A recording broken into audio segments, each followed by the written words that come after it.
Imagine this: a brilliant, well-meaning economist armed with a cool $10 million lands in a dusty, remote village in rural Africa. Their mission: to lift an entire community out of poverty, transform lives, and prove a groundbreaking theory. Sounds like a Hollywood movie, right? Now, what do you think happened next? Did the money miraculously solve everything?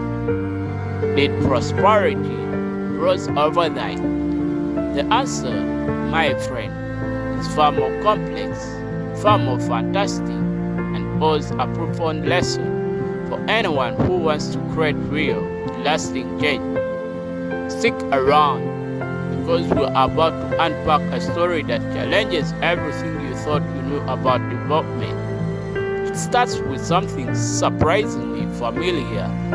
Let's talk cars for a second. Think about your average car. It is a miracle of engineering, isn't it? But it is not just one thing. You have the cushion, the foundation frame. It is the skeleton, giving the car its basic structure and strength. Without it, you just have a pile of parts.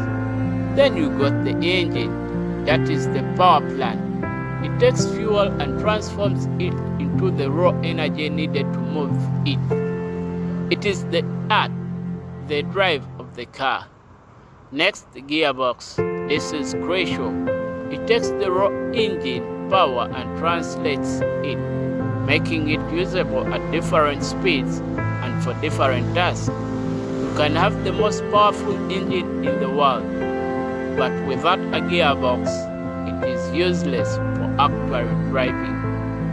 And finally, the wiring and electronics. This is the nerve system. It connects everything, tells components when to fire, when to stop. It integrates all the systems, making the car responsive and controllable. It provides the feedback, the intelligence. Put all this together, the cushion, the engine, gearbox, and wiring, and you get a functioning car. A vehicle anyone can drive, given they have the education to drive it. Notice the last part, the education, the skills, the understanding. Now hold that thought, because many well-intentioned efforts to fix communities, to develop nations, approach the problem like someone trying to build a car by just dropping a giant, by just dropping a giant,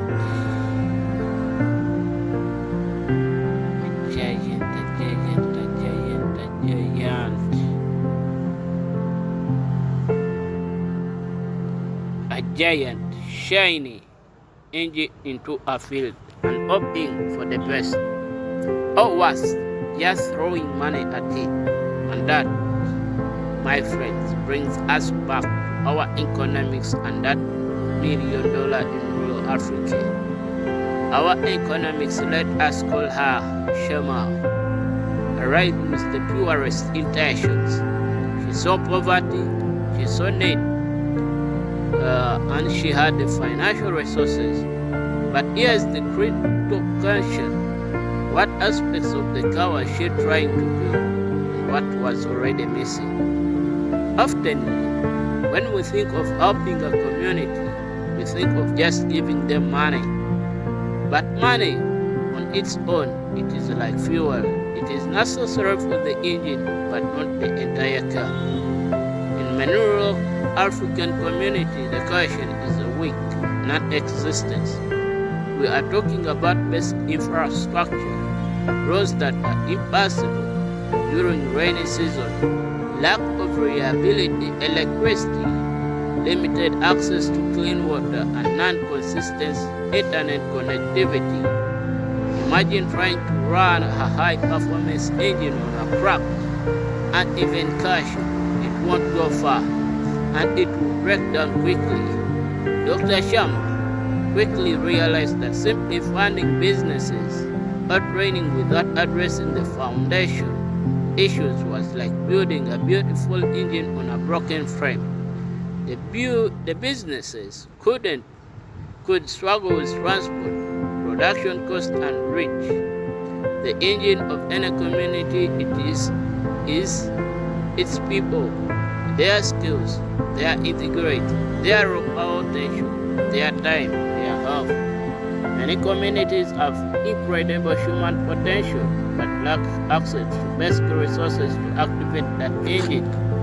Maybe they are dealing with the chronically health issues, lack of education, or simply they don't have the initial capital to invest in a farm, a small business, or even just better seeds.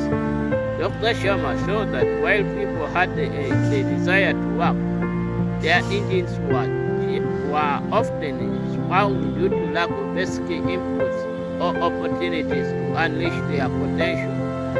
This is where it really gets interesting. The gearbox can have a strong cushion and a powerful engine, have skilled people, but there is no way to translate that power into forward motion, no way to get goods to the market, no fair price, no reliable supply chain, no access to credit, no effective local institution. That engine becomes useless. This is often the biggest missing piece. Dr. Sharma realized that simply funding a group of farmers grow more crop was fertile if there wasn't a road to get those crops to a major market, or if middlemen exploited them due to lack of information, if there was no reliable storage. The gearbox of market access, fair trade system, and functional local institution was largely missing or broken.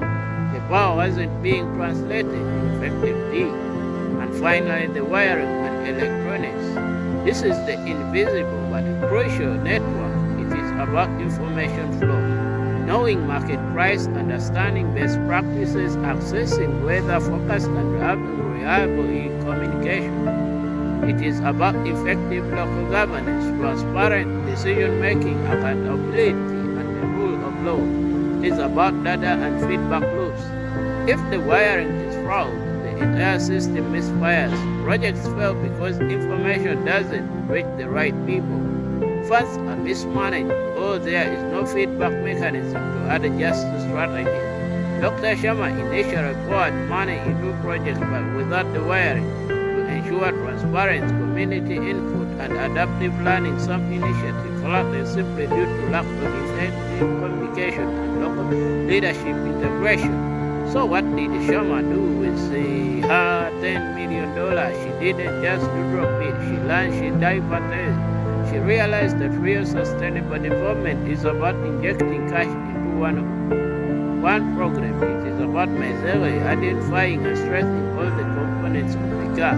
The cushion, the engine, the gearbox, and the wiring in a way that is interconnected and locally driven. She shifted from just providing resources to creating solutions that build up the entire system. The $10 million wasn't just spent, it was invested strategically, not just in tangible assets, but in building systems,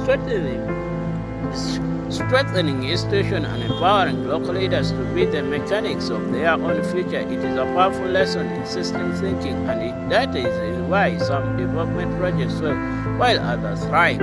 So you might be thinking, that is great for rural Africa, but how does this apply to me, to my community, to my goals? Thinking about a challenge you are facing, whether it is building a successful small business, tackling a local community issue, or even achieving a personal goal. What is your question? What are the fundamental elements you need? Is it stable infrastructure, reliable support system, or a clear plan? What is your engine? What are your muscles, skill, and your energy, the potential? How are you maximizing? What is your gearbox? How are you translating that raw potential into effective action? Are you accessing the right markets, leveling the right tools, and connecting with the right people to make the things happen? Are you processing effectively? What is your wiring? How good is your information flow? Are you getting accurate feedback? Is your communication clear? Is there accountability? Are you learning and adapting? Chances are, if something isn't working, it is not just a lack of fuel or money or effort. It's often a weakness in one of these interconnected systems. The economists learn that true impact comes from spreading the entire system, not just one part. And the same goes for your endeavors. Don't just throw fuel at the program. Analyze your entire car.